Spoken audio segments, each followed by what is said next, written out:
I don't think it's any surprise to anyone by this point that The Legend of Zelda Breath of the Wild is one of the most innovative games in both the series and in the entire open world lineup of games in that genre.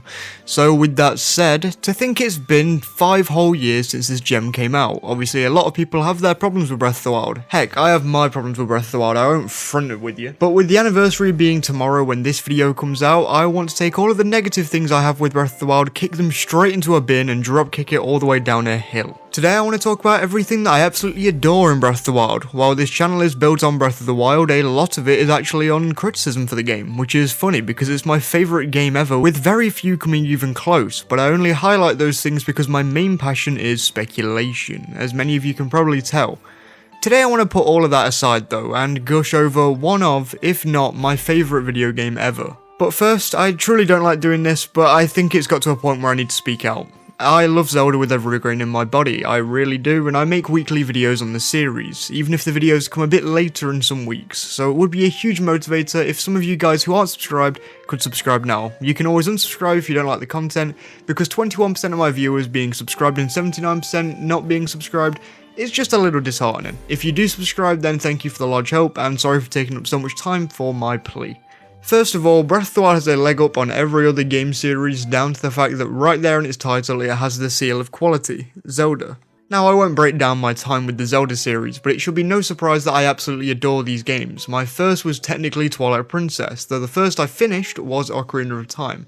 And while Twilight Princess stands tall as my favourite Zelda game of the lot, Breath of the Wild is my favourite game, I think there's a clear distinction for me. Dungeons and other bits play a large part in that, but Breath of the Wild is the first game in the series that truly wowed me. Now I'm not old enough that I experienced Ocarina of Time the first time around in 1998, so I know for a lot of people that title will go to that game, but it's clear to see how much of an impact Breath of the Wild had on not only its consumers, but also across the market. To this day, there are maybe 2 open world games that hold up to Breath of the Wild standards, and one of them happens to have released within the last couple of weeks, so I barely even count that one.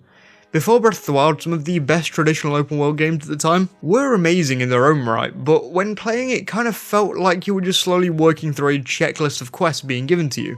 That, along with a lot of Ubisoft copy and paste types of open world games, could have left the genre stagnating had it gone on for any longer. What we want from a true open world game isn't checklist after checklist of what we can do. We want to explore. That's the main draw of an open world game to me, and to many other people.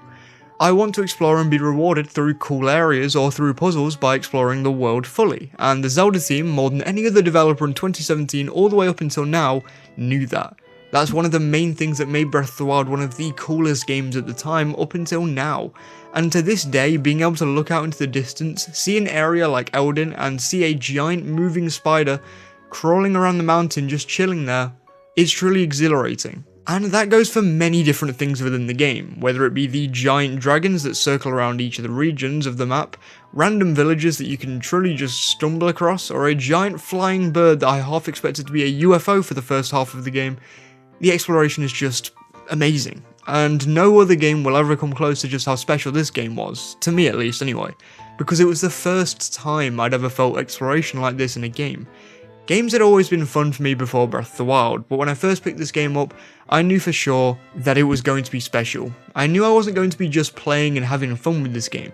No, I would be experiencing this game. Something that I think lacked in open world games back then, and even lacks in many open world games to this day. At the forefront of the exploration in this game, and arguably the biggest thing the game did to ensure this exploration was perfect, was the shrines. Now you might be surprised to hear me say that, because I run shrines through the mud pretty frequently on the channel, but the sheer concept of exploring through a world and randomly coming across structures that can level up your character to an overpowered level was just genius. If you ever came across a roadblock in your playthrough, let's say you're having some trouble trying to fight a Lionel, not to worry, go and do some shrines, progress the game a little bit, and then you'll have a larger health pool, stamina gauge, and not to mention most likely a much better weapon. Heck, you might even come back with the Master Sword if you level yourself up a ton. And in fact, on the topic of exploration, wasn't it great seeing other areas in the series way later on down in the timeline? Like, trying to find the Master Sword without looking at mementos the first time was a thrill. At the time I didn't even know if the sword would be in the game. What with the introduction of durability, not talking about that today of course, and with the game being rid of so many different staples in the series, I never knew whether the Master Sword would be in the game, minus the fact that the hero had it in some memories, and running into Korok Forest for the first time, seeing it and dying trying to pick it up was one of my favourite gaming moments. It felt like my exploration really paid off, and that's one of the things that Breath of the Wild just did so well. Dude, fighting the mini-bosses for the first time was even a trip. Guardians especially was so new and different that it was crazy that they even existed in a Zelda world, and they made for a very challenging fight upon leaving the Great Plateau, which in of itself was almost a perfect opening to a game. I mean, there are details people still don't know that are sat in this game. Channels make dozens of videos on the hidden secrets in this game a month. The exploration in this game is absolutely unmatched, but I've got to stop with exploration somewhere. We don't have all day, and we still have another few things that I love about Breath of the Wild that I want to talk about today. Next thing I want to quickly talk about is just how truly great some of these side characters in this game were. Overall, including Zelda, there were 9 different champions, 2 of the same race for all 4 later on in time. And in terms of characterization, not voice acting, these characters were pretty fun. I'd never been so invested in a Zelda story, which is funny because it's where a lot of my issues lie with the game. But hey, the characters were pretty fun, and to experience seeing them again in Age of Calamity only furthered that. But this isn't a video based on Age of Calamity, so maybe I'll stop there with the story for today. I could talk about this game all day, but I think there's 2 more things that I want to touch on, and they're some of the largest aspects in the game. First of all, the puzzles in this game. Here's to say there are 120 shrines that are largely amazing, and at the very least require more thought than the sliding block puzzles. I said for the most part.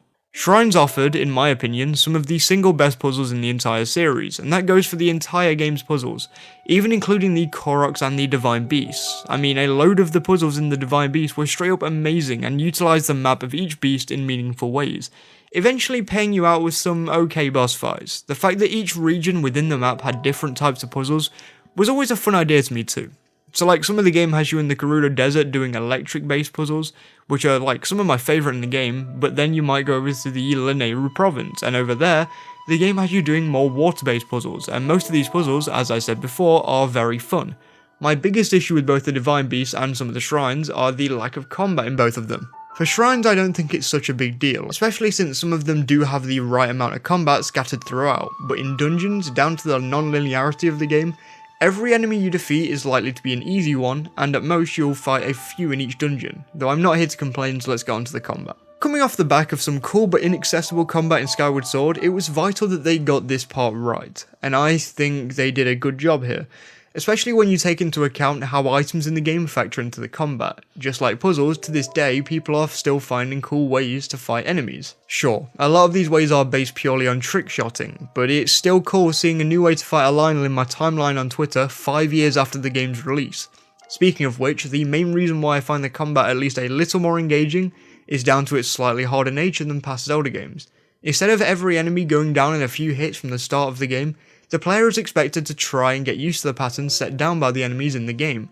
Personally speaking, I much prefer this playstyle, and I also think that it's shone in the mini-bosses. I already discussed how much I like the mini-bosses in the game, but in particular, Lionels, Hinoxes and Guardians were especially great for this as they had largely varied movesets. Again though, this is just a me thing. Overall, the core mechanics are pretty simple. Parry, block, hit, dodge, jump, spin attack.